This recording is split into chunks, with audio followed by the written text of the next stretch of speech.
look who it is, man. I can't even believe What's it's up? you. Wow, Yeah, I can't believe it have a either, man. seat. This is awesome. And would you like to just introduce yourself to the world? Yeah, absolutely. My name is Cole Riggs, And you may know me as Mr. Blue Sky. and this is my stormy story. So, Cole, ever since you've gone by that new name, Mr. Blue Sky, it seems like you don't even go through storms. So, what exactly inspired you? What's made all this happen? Well, the number one takeaway from even having this talk with you is that I go through so many storms, and we all do. So it's not all sunshine and rainbows, but having a daily affirmation like the one I've been doing, it can change a lot. And I'm kind of living in the real world examples of it now. And what exactly is that affirmation, if you could, for the audience? So I say, no matter the bad weather in your life, you can always have blue skies in your mind. Absolutely. That's what I'm talking about, man. So what are the real world examples you're talking about? Real world examples. Well, in that quote, we're halfway to the truth, depending on the actual weather. So you can have that visual for you outside, whether it be clear or not. It can kind of give you an idea of the bright side or the dark side of things, and it just really helps reel it back in whenever you're going through those negative things, when you're going through storms. That's just something that has always brought me clarity. And look at the science of it too. If it's a sunny day, you're getting in vitamin D, you're producing more serotonin, you're actually getting a chemical brain response. So the same thing happens when it's cloudy and we don't get that serotonin. So it's happening in real life, whether we're paying attention to it or not. And then if we have the foundation of that, then we can go from just our thoughts and emotions and everything springing from there.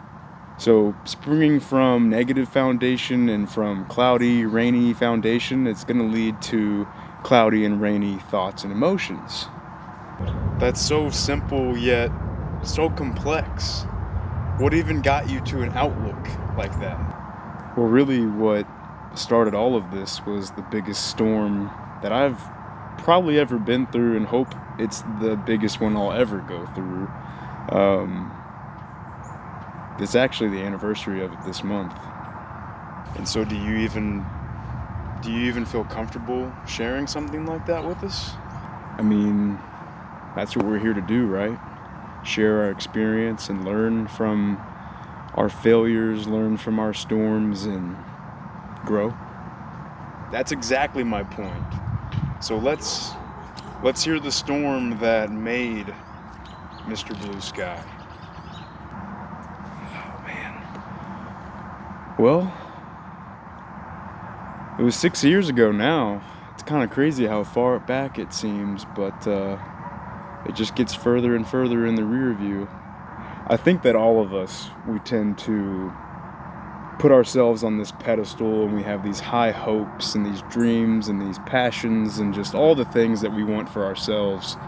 And I had one failure after another failure after another failure, letting people down, and more importantly, letting myself down.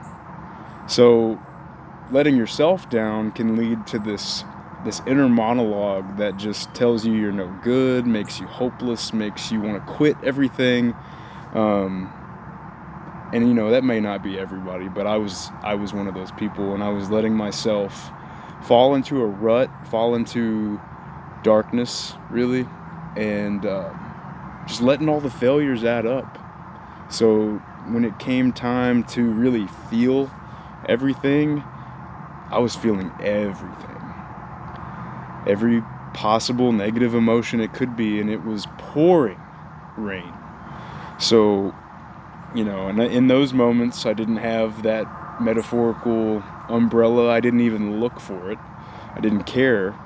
Um, and I think that's another part of why I stood in the rain, is that I just didn't see a way out. I could only see cloud cover at the time. And so if I can give you all more background on what really happened, it was, I grew up heavy, grew up overweight, and bullied for it. And it just changed my whole social dynamics. Like, I couldn't speak to people the same as everybody else, got very shy and reclusive. I'm an only child, so I just had a lot of time to myself. And with that time, you create your own mannerisms and your own quirks and whatnot, but you start to really learn yourself, and you start to get acquainted with the real you. So, I would have to hide that in person, where I would be bullied or criticized. I would be hiding that true self and living under a false identity. So, trying to fit in, wanting to be a part of the group and all that kind of stuff, but feeling out of place and, just kind of alien to the world. So that was the start. And then it just became tons of self-criticism, and, I would jump to the punchline on myself just to kind of avoid the joke, and laugh at myself just to avoid the pain of others laughing at me. I mean, it's kind of wild, but that's how we cope. That's how other people, I don't know if any of you listening have done the same thing, but yeah, that's how I would fit in. And it was just a mask. So the mask, and then that false identity growing, and trying to uphold that is shaky, false foundation. And you can just really see it start to make things harder in your life if you can't uphold that identity.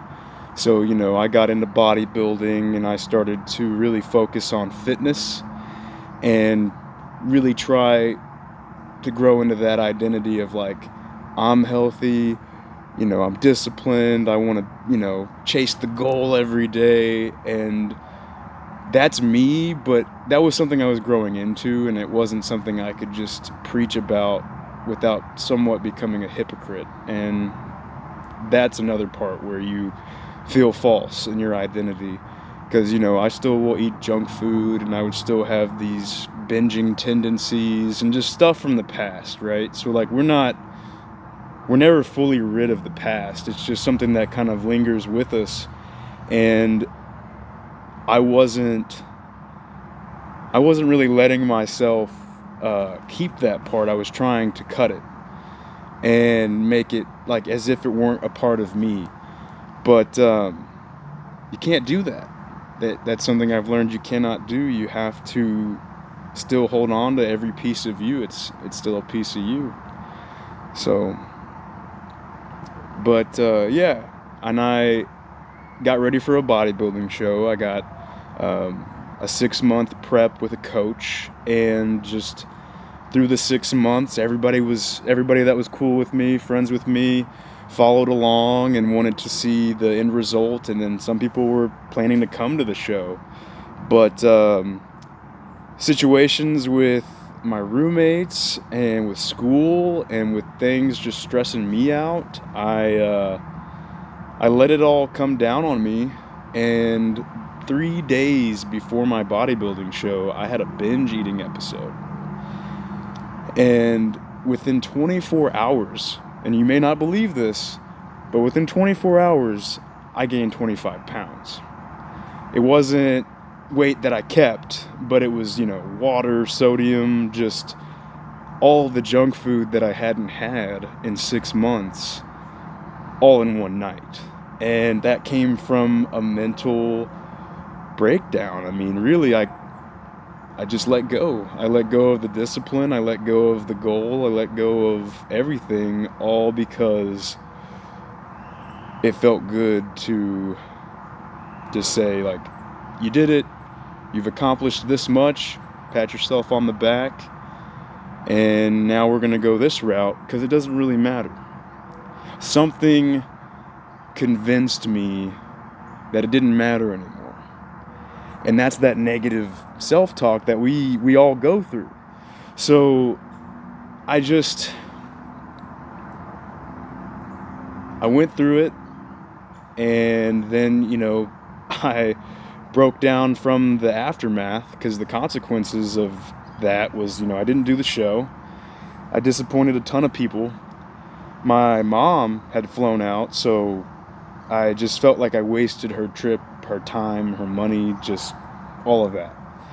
And then I had been so focused on bodybuilding that school went on the back burner. So then school was, failing classes, not showing up for classes, and man, I just wasn't living up to that identity anymore.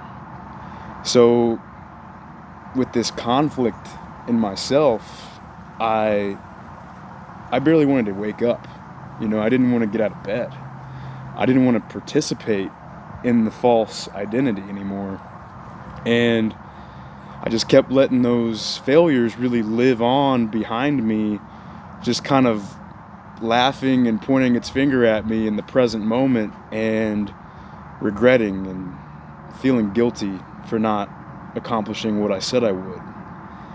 So, and I feel like anybody would, hold themselves to their own standards and to their own goals. So it makes sense, but I was so hard on myself. And I know that's what a lot of people do, is they're hard on themselves because we're our biggest critic. But,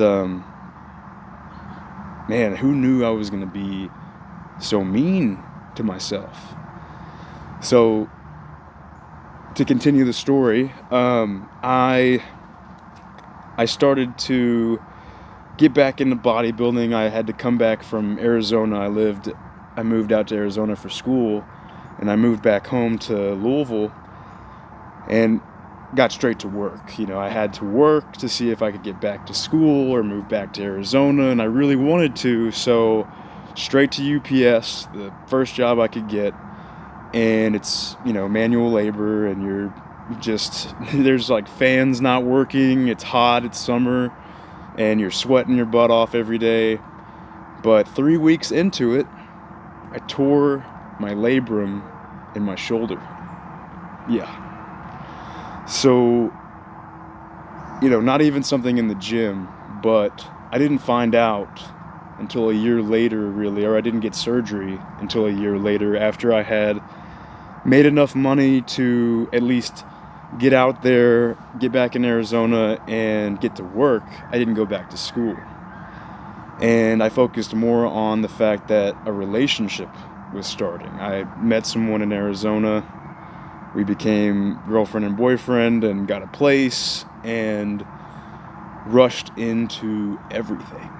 So there's another lesson in Storm, because there were the sunny days and there were the good things, and I'm not saying that there wasn't good there, but it definitely led to something toxic and something that always made me question myself, because I was still upholding a false identity even as a partner.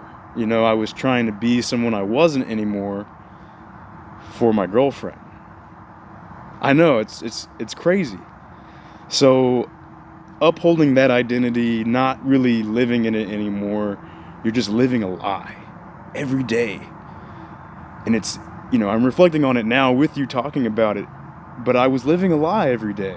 And living a lie every day, you can't feel good.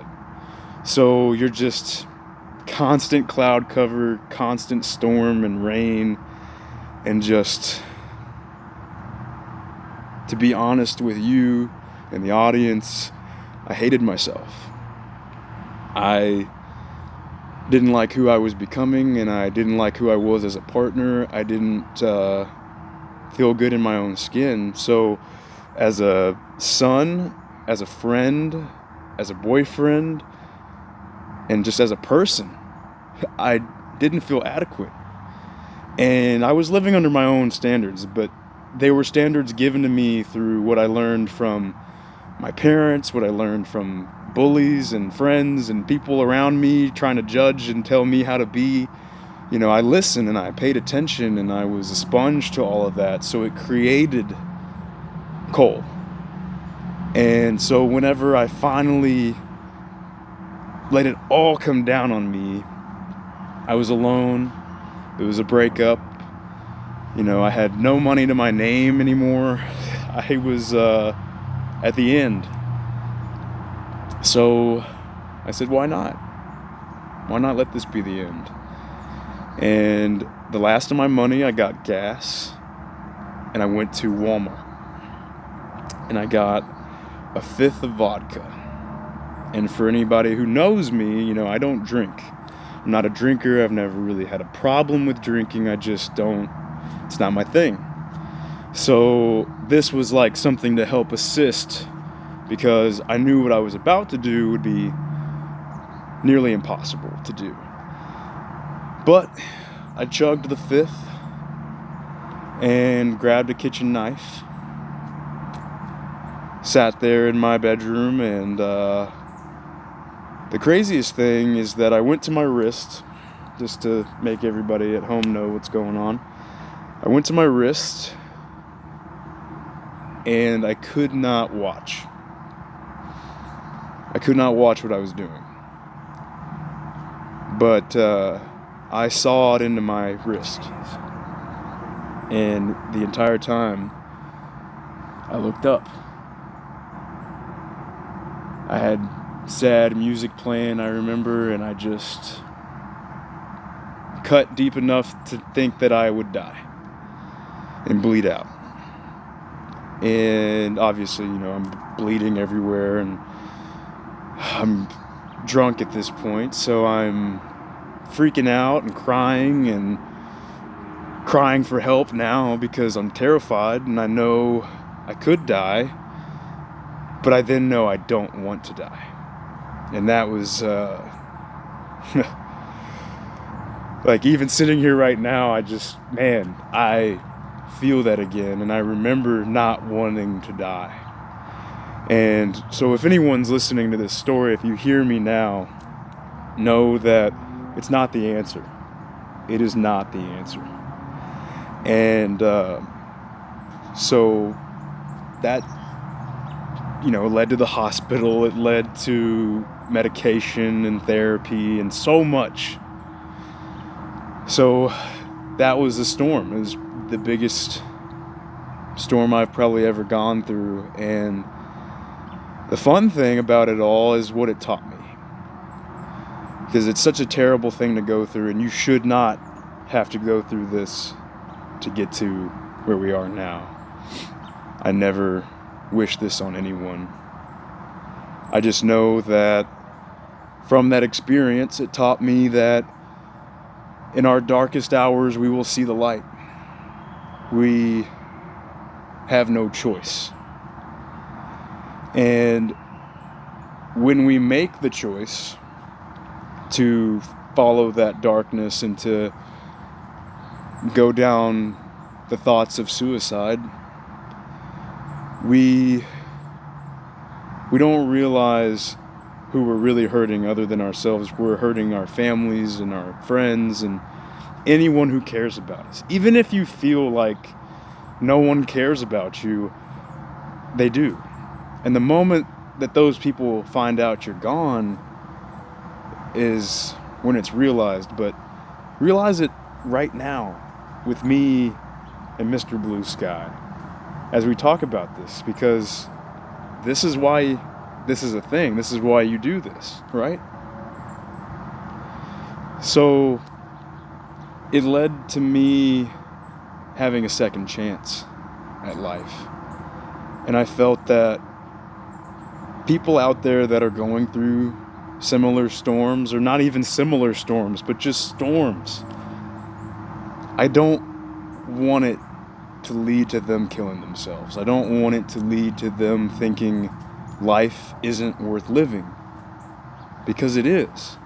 It may be the simplest thing to just wake up every day and see the sun shining. That may be the only thing we really truly need. And Maybe it is the complexity of our selfish wants and desires that lead to our despair and lead to our depression and anxiety and all this other stuff that we don't even need to deal with, when we could simplify it down to a blue sky, no clouds, and just something easy, something that's not so hard. I mean, we're making it so hard on ourselves, and we don't need to. Yeah. So I stopped doing that. I stopped making life hard, and I stopped trying to, live up to those expectations and those false identifiers that determined worth and determined value. Like, all of that was false. All of that was, leading me astray, leading me into darkness. So really it takes, like what Josie talked about in your second interview, or the meditation every morning and the affirmations every morning, and speaking positively to yourself, like Adrian talked about, and having a good support system like Elijah was talking about, and then speaking the goals and the things you want and the positivity you want into existence, like how Bryce and Rashawn talked to you about that. It's like, really, we don't have to be so sad. We don't have to be so upset with life whenever really it's this thing up here that's creating it, Like, reality's here, we're all in perspective, we're all sharing this. But our perception is what's really projecting the definition of what this is to us. So why not, with the knowledge of knowing that we create the definition and project the definition, why not change it? Why not make it something positive? So although, I'm all in black and gray, and this is my stormy story, it is truly what brought me to the sunny day. And I hate that I had to go through it. I don't even like saying hate anymore, but I wish I didn't have to go through it. I just know that I did have to go through it, just so that I could be sitting here with you, alive, and tell my story so that others can hear it, and so that, maybe someone listening to us right now is on that edge and is in that darkness and under that cloud, and maybe they'll hear this and realize that they can get out and they can make life better. So I only hope that whoever hears us talking right now, that it helps them. And that's really the only reason that I do this, why you do this. So it's been a long journey. It has been a crazy journey. And the best part is that it's getting easier. I thought that we would deal with this forever, but just to tell everyone and speak on some good things about the sunny day, I've been off medication for 3 years. I was on them for 2, but I've been off of them for 3, and it's just been a tough road to really cope with yourself. You're not having any other interference, and you're really seeing if you can handle what you went through.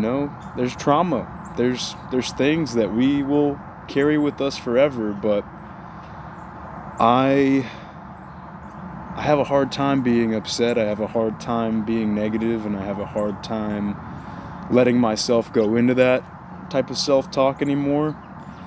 There's another part of me now that's just like, what are you doing? Why are you talking to yourself like that? I mean, it's just disrespectful, and you should, as yourself, realize you're disrespecting yourself. You gotta love yourself, and you gotta be able to say, you know what? No, there's no room for that hate. You are stuck with this flesh. Like, you're gonna have to fall in love with it. So don't sit and point at flaw. Don't sit and let the failures stack up. You're just focusing on the wrong thing. Yeah, it exists. Yeah, it's there. It's a part of you. But then you've got all these perfections and these things that are great about you. You've got all these accomplishments. You've got support behind you. You've got people that care about you and love you. So why are you focusing on that? Like, if I can ask the audience, like, why are you focused on that? Forget it. Look, let go of that. You know, it's not doing you any good. It's not leading to a solution. So let's find the solution together. And the way we do that is changing the way we treat ourselves, the way we think, the way we talk to ourselves and to other people. And then every day, realize the momentum you're building by speaking that way. And then watch what it does to your life. Look at the reality of that. And in the reality of that, you will realize that life is so good. It's so good. You treat yourself good, you treat other people good, you spread love from you to them. And watch what happens as that circulates and spreads. Because it's beautiful, and it shows you by that beauty that it's what we're supposed to do. So any of you that are still living under your cloud and in that negative space, it's fine. Feel it. But let it go. Because that's not anything to hold on to, and that's not going to lead to solutions, like I said. So clear your clouds, prevail to your sunny day, and just thank you for listening. Thank you for being a part of this, because I'm not planning on stopping, and I really want to show you all that it's possible. It's possible to be positive and happy. More than just, on the good days. You can be happy on the bad days. You can be happy all the time. It just takes the right coping mechanisms. It takes the right mental fortitude, the right discipline, and the right support system, the love. So I hope you took something from this. I hope you heard something from this. And I hope you realize that even the people that are smiling every day and seem like, life is so great and life is so good, they're going through it too, just like you. You've never been alone. Just take it from me, the Mr. Blue Sky. And I gotta thank you all for listening to this. If you got to the end of it, I just really appreciate you. I know it may be weird to watch someone have an interview with themselves, but really we all do this. We all have self-reflection, and we have our inner conversations. So I felt like it'd be good for you to see that visually. What does that look like between yourself? And I just hope that it helps. I hope that you realize too that we're all going through it, So thank you for watching. Stay tuned for more, and I'll see you on the next Stormy Story.